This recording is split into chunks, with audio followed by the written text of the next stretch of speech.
doing one thing or another to better the lives of the girl child. So what exactly is it for you?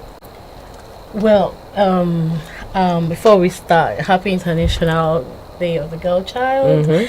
Yeah, so I think it's very important that we educate the girl child. For me, it is important because educating the girl child has ripple benefits to the country, to the nation, to the girls themselves. So when you the girl child or empower her, it then means that some of the benefits, will spill over to Nigeria as a country. There are different ways where you educate the girl child, it will offer benefits to the nation. So I believe that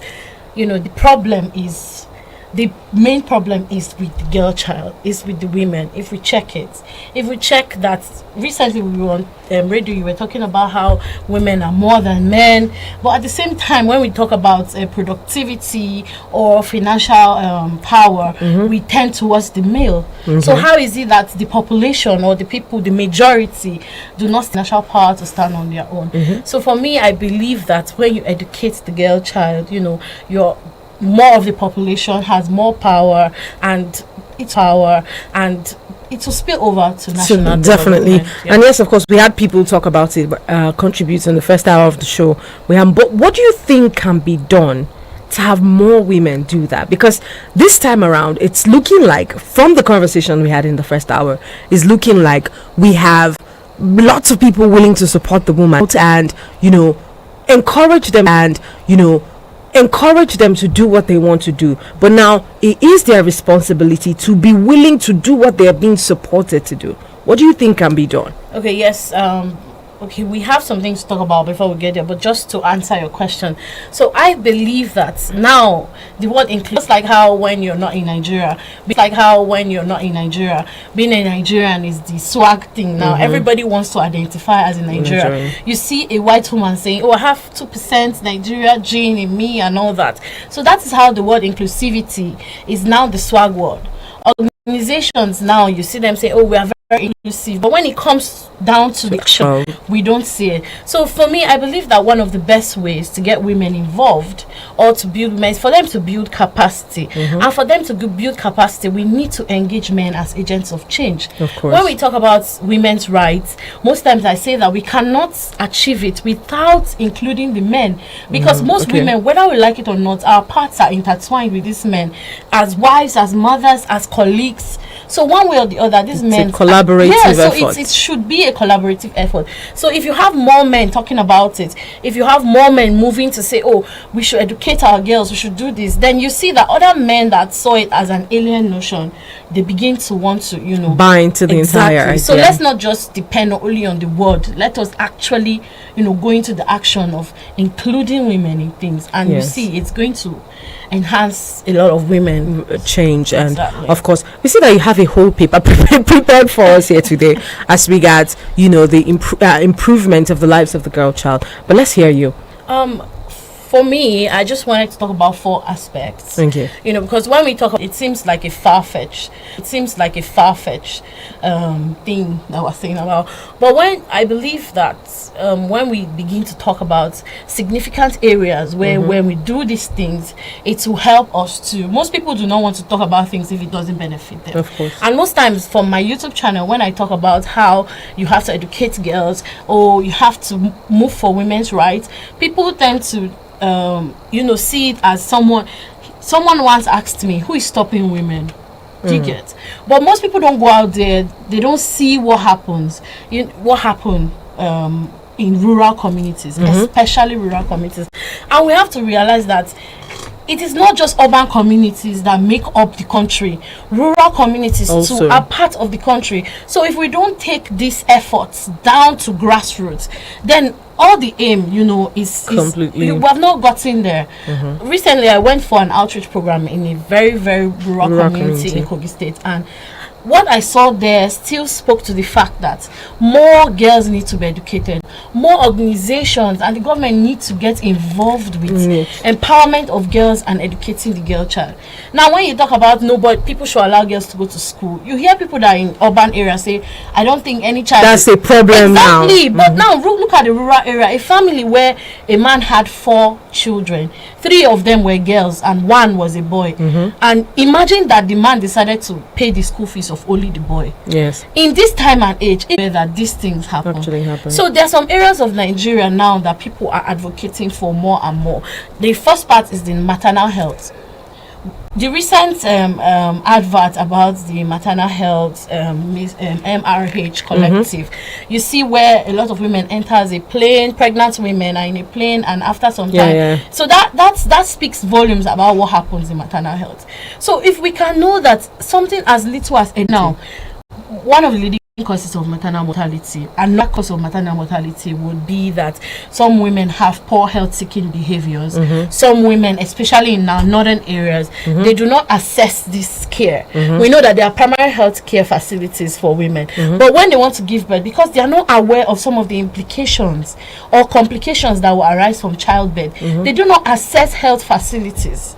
Education plays a role to making them understand. Help me if I go to seek for help, it reduces my chances of help me if I go to seek for help. When I'm talking of education, I'm not even just talking about only. There should be movements of outreach through these primary health care facilities to go into these rural women have access to learning these things from this means of communication. So we have to go back to our roots, grassroots, to talk to these women to reduce mortality. And when we reduce maternal mortality, one of the problems of our health system is reduced. So you see that educating the girl child, and who is directly involved with maternal health, is it not women? It's women. So educating them gives us better chances, gives our children better chances. And so through that we are spilled into national development. And it's quite painful because Nigeria is the 4th highest country with the highest mortality rates for maternal health. 4th highest on earth. Like go up and go down. Nigeria is the 4th. And we have 576 deaths per 100,000 women. So we are just, most times when we talk about it, it's like we are seen as numbers. These are human lives. These are people dying. So education is going to help us to, turn around that statistics and now make people count instead of counting people. So that's one area that I think education of the girl child can help Nigeria. Then let's talk about reduction of teenage pregnancies. When we talk about this, most people assume that whether you educate a girl or not, they are going to have teenage pregnancy. But let me remind you that out of school children right now in Nigeria is about 10 million. And 60% of that 10 million are girls. Wow. 60%. We're talking 6 million out of 10 million children. 60% are girls. And when the 60% are girls, it then means that most of them do not have access to primary and secondary education. Statistics or studies have shown that girls that have access to at least primary education, it reduces the rate of teenage pregnancy in communities like that. So you see that education. You're saying primary education? At least. The research says at least fundamental knowledge, primary, secondary education.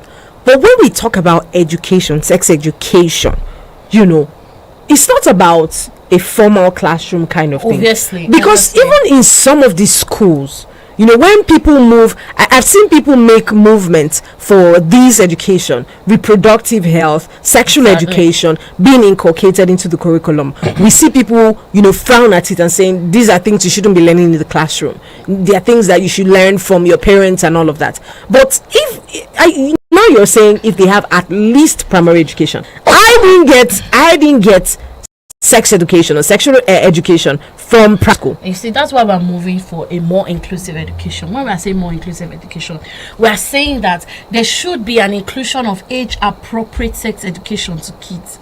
These children are going to hear these things from somewhere else.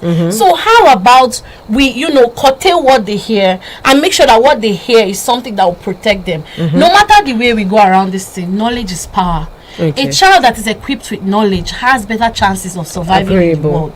And we're saying 106 per 1,000 girls fall prey to teenage pregnancy. When they're falling prey to teenage pregnancy, what happens? all these things we are saying is gearing towards increments in population. Of course. Population and increments in the standard of living. They will not now be able to provide for these kids. And now we have more out of school children. We have more girls because immediately they get pregnant, they drop out from school. So these things, they are just replicating. The problems are adding, but solutions are not coming. So when we are saying educating the girl child reduces this thing, then why not go through that part? We have not found the solution to stopping them entirely. But research is showing us now that education of these girls is going to make these things reduce. I'm not saying men should not be educated or boys, but the problem is with the girls right now. So we are trying to teach them now in a more formal, informal way. Contraceptive use. We're teaching them sex education, age appropriate. Like I say, age appropriate should be for primary, secondary, and university. We in my organization we have some age appropriate books, and we make sure that these are languages that are appropriate secondary children, and then maybe as higher institution. So age appropriate education is very, very important. Education in classroom, education outside classroom. It is our goal, our collective goal, to educate the girl child because it benefits us. We know what parents go through when they have their kids who have teenage pregnancies. But imagine if this girl was more informed or educated to make that decision. She would have gone for it. I know there are some that will still willingly go for the wrong decision. But now at least you've equipped them with knowledge. They have the tool to say, I'm not going to do that. I'm going to wait till I'm more empowered enough to be able to take in or have my child. So it's going to save us a lot of stress. I know. Can I continue? Yes, keep up. Keep up. We have a few. Keep up.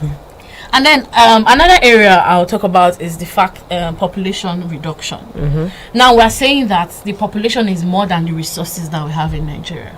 We're saying that we have a lot of people and we don't have a lot of resources to manage. Or we have resources but we are not managing them useful. Either ways, the problem is that we have a population outburst.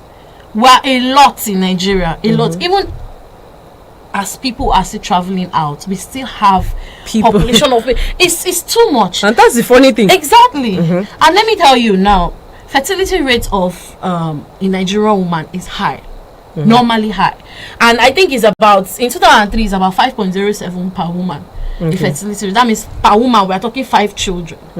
So imagine if every Nigerian woman that is not educated, because let me tell you, women that are educated, they make better choices about the number of children. Are you sure? Yes. Okay. They access family planning services. They know how to space, for instance. They know what to use. They don't have misconceptions about contraceptive use. And then also in public health, we know that contraceptives now in Nigeria, it's not widely accepted and it's not widely used. Why are we not using it? But now we see that in demographic transitions, women in urban areas, they utilize these things more than the rural areas. What is happening? Education is not reaching there. When I'm talking about education, apart from the classroom education, that is also very important. Informal education. We have to incorporate these things because nobody is going to teach them these things. But don't you think the culture and the tradition of where they are plays a very vital role? Because you hear our communities say we don't do this where we are from, even religious bodies as well. You hear them say for contraceptives we don't pay a part, we don't encourage anyone to do that because it's a sin. And don't you think these cultures or these cultural institutions of spiritual institutions, organizations as well, don't you think they play a vital role in these education as per informal now? Definitely, they do. And that's why now more organizations are partnering with these people to make sure that they understand that we're not trying to say these children. The problem is that they assume that when we support this thing, we are trying to say these children can be wild. There's solution for them. But okay, let me give you an example. If there's a fire here, and then there's water here, before you leave the house, you now tell one child, this is fire and this is water, don't put your hand in fire because it burns you and you get hurt. Then you didn't tell the other child anything, you just keep fire and water in front of them and then you go. Which child is going to make the wrong decision? Which child, all things being equal, which child is going to put their hand in the wrong place? The one you didn't tell. Obviously, because you didn't equip that person with the knowledge. Now, if this other person decides to put their hand in the fire, then that is a deliberate. Exactly. But this other child that you did not tell anything, wouldn't that knowledge have been the power for that child to make prevent that decision? That is how sex education. That is how education is. We have 4 stages. I'm not going to go too deep into it. The first stage is the stage where birth rate and death rate is consequently high. I think, if I'm not mistaken, the first stage is the stage that birth rate equals death rate. That means people are giving birth as much as people are dying. And that was the olden age where our parents needed to give birth because children are the ones that will be their assets in the farm and all that. And death rate was more because then there was no access to health. There was no healthcare and others. That is the first stage. We have successfully transitioned from there, the whole world, if I'll say, to the second stage. The second stage is the stage where Nigeria has refused to move forward. We're in the second stage of the demographic transition, and what happens here is that death rate reduces, birth rate increases. And when birth rate increases, population increases. There is a population outburst. The gap between death rate and birth rate is so high that there's a population explosion, and that explains why the poverty level is quite high, because and the resources are not we're saying death rate is reduced because we're trying to say health efforts is getting to the point, but birth rates, education is not. See, now you see them side by side. Education is not going as far as, let's say, maybe health or people being conscious of themselves is going. So now these women are not aware that, okay, I'm supposed to protect myself, I'm supposed to space these children, I'm supposed to not give birth too much that I cannot be able to cope with their standard of living or look after them. So you see, now Nigeria is stuck here. Nigeria is stuck in the second stage of demographic transition. The third stage of demographic transition is the state where death rates is low and birth rate is low. Advanced communities, you see that they are here now. There is education, and what marks the third stage of this demographic transition is education. You see, that's where you see, they say that the third stage of transition, or the fourth stage of transition, which is stability, birth rate equals death rate and all that, is education. Education is the first thing there where you check what prompts the development. Is education. Education of women in health, education in different aspects. Now, so that's the final stage. That's the third stage. The fourth stage. We have 4 stages. The fourth stage is where the birth and death rate equality in it. So we call that population stability. I think it's should I say Japan? I don't know about Japan, but I think they have attained some level of that. They are in the 4th stage. And now they people say that there's a 5th stage where now death rate is reduced. Birth rate is reduced very well.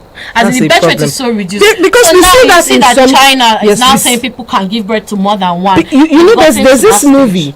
It's a Chinese movie. I've talked about it here many times on radio, where you cannot give a birth to a certain number of children. I think the name of the movie is What Happened to Monday. No, that's what happens now. That's what happens because you see, they had to regulate. They had to regulate the number of people, the birth rates, and all of that. So it was extreme, but that was a measure the country at that time adopted to stabilize the economy of the country. They did. It's real life. It's not a movie. It's real life. China actually put a policy that one woman, one child. But now when they got to that stage of demographic transition, they had to allow more. The older population, there are disadvantages to all these things. The older population was becoming more than the younger population. Of course. And we see that in certain countries as well. Exactly. So that's that. And then finally, I will say financial independence. We're talking about gender-based violence. Hold that thought first. Of course, guys, we have been hanging out with the founder of Girls and Goals Initiative, and of course, in commemoration of the International Day of the Girl Child, we had to bring someone who has done an extensive research on that, so that we can have this conversation, with facts in our hands as well. And I understand that a few of us might want to be a part of this conversation by bringing out your takes and pointing out areas that you think the country can do better as regards, the development of the child and the education, both formal and informal. So the phone lines are open on 09073530044. Hello, good morning to you, Abubakar. All right, thank you, Abubakar, for joining us. Part of where I underline to contribute the input of your guest is about empowering girl child with education, useful education, impactful education, skills, and creating capacity for girl child. Because if you empower a girl child, you are empower a generation. Because every girl child is a potential mother.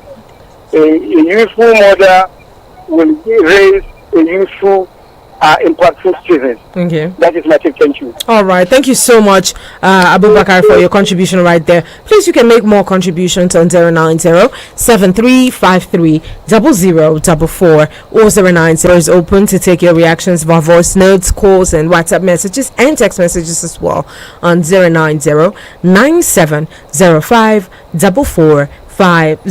Let's hear you. You were about to make one more point. Let's hear you. Yeah. We're talking about the areas where we think a ripple effects in national development. And another part I want to talk about is the fact that we're talking about gender-based violence increasing, and we're saying that people are more prone to gender-based violence. But the question I'll ask you now, I think in your mind you're saying, how does education, financial capability cut off? Okay. So I think we would have to take the calls alongside this conversation so that we can speed it up, because we're a few minutes left out. We're saying most women who are prone to being abused are women who abused and can't leave, are women who do not have financial capability. Okay. Are women who, even when you abuse them, the thought of where am I going to stay, how am I going to survive comes to their mind. Or there are some girls that willingly enter into abuse or remain there because they know that their finances come from the person, to the man. So how does that change? Some women, if they have the capacity, would want to leave. Okay. So this capacity comes from either empowerment or education. Okay. I'm talking clearly in grassroots communities. Grassroots, because I work with grassroots communities. Okay. I understand that you're particular about grassroots communities, but we know that there are still things that the urban communities and societies need to conquer. Because most of these people who become victims of, gender-based violence and all of that, they're people that have information, and information is supposed to be power. Okay, now that is we have 1001 organizations in Nigeria, and when I see what happens, the trend is that most people focus on urban areas, or they focus on maybe slum areas from urban areas. So we focus on grassroots communities. Okay, so it's basically the grassroots. Our point of view is really towards the grassroots. Hello, Mata. Hello, BB Blessing. I greet all the guests of the studio. God will bless you now. Yeah, God will give them more energy. All right. For the youth of the guests. Because I want to put argument now. Is it really now lady na guest many for the whole world now? How guests say plenty past men? Yes, now BB Blessing. Hello? Can you hear me? Yes. Can you hear me now? Yes, we can hear you. Maybe we empower the guests, especially their children, their child. Now, after your mother train you or your father train you for school finish, you can see the girls now. They just dey like that. No work coming, nothing. They become the liability for their family. What Nigeria is supposed to do. I think after you finish school, I want to beg government, after your father train you for school, to recover the money that he spent before that girl marry. At least make government find work for the girls. Let the empower them for work, for hard work. Because if you are dead busy doing something, I don't know whether you will get mind to think evil, or to go join kidnapper, or to go do anything what you're not supposed to do. Let's see, how many girls are kidnappers? We now hear now for school, they are kidnapping girls. So please, we don't want that one now for our girls. We don't want them. May our government guide, make they guide our girls, make they guide them, make they empower them. Make they empower them. Now what you make me come? That we support them. May we support them. Support them to find jobs for them to do something. Do it. Keep them busy. All right, BB Blessing. Now let's see I come from that. God bless you. Thank you for your contribution, but it's how she leaves the conversation and jumps over to another one to have a conversation for me. But anyways, we have a few more minutes before we wrap up the show. Do let us know, what are we talking about? Generally, what can we do aside education? And these education we're talking about, how can we ensure that the word is being put out there to ensure that more people get educated about, very important things? Like I said, more effort should be directed towards grassroots communities. Okay. Because it's most times when we live in urban areas, we tend to forget that rural area, these two exists, are what makes up a wholesome community or a wholesome country. So we have to put efforts towards grassroots communities. And then I feel like on the part of government, I don't want to bring government into the whole thing, but because there is policy in place that basic education, primary education is free, but the implementation is weak. Yeah, because we have some communities where people are not still assessing this education, or they don't have the tools they need. There are no teachers there. Like I can mention few communities I've gone to that there are primary facilities, infrastructures and all that to be able to carry out a proper education for kids. So implementation is weak. So we need implementation from the government as regards primary education. If we, during that time when money scarcity or we're changing money, if we could reach down to the places where even a Fulani herdsman can have the new money. So why can't these policies go down to those places? Those communities. So I feel like there should be more effort geared towards grassroots mobilization or development. And I also feel that, like I said, teachers empowerment. It's just like you were saying with the in your previous show. Program. Teachers are not. There are no incentives for them to make them want to Do go the over job. and beyond. If I have a job where I might not be giving the whole world, but I know that I'm cared for. I know that people appreciate my effort. It will it will make me want to do more. Of course. So we are saying that there should be incentives for the teachers. teachers. There should, especially teachers in rural areas. We already know that most people, when they go to school, they don't want to go and teach in the villages. So those that are going extra mile to do this, there should be incentives attached to it for them. And finally, like I said,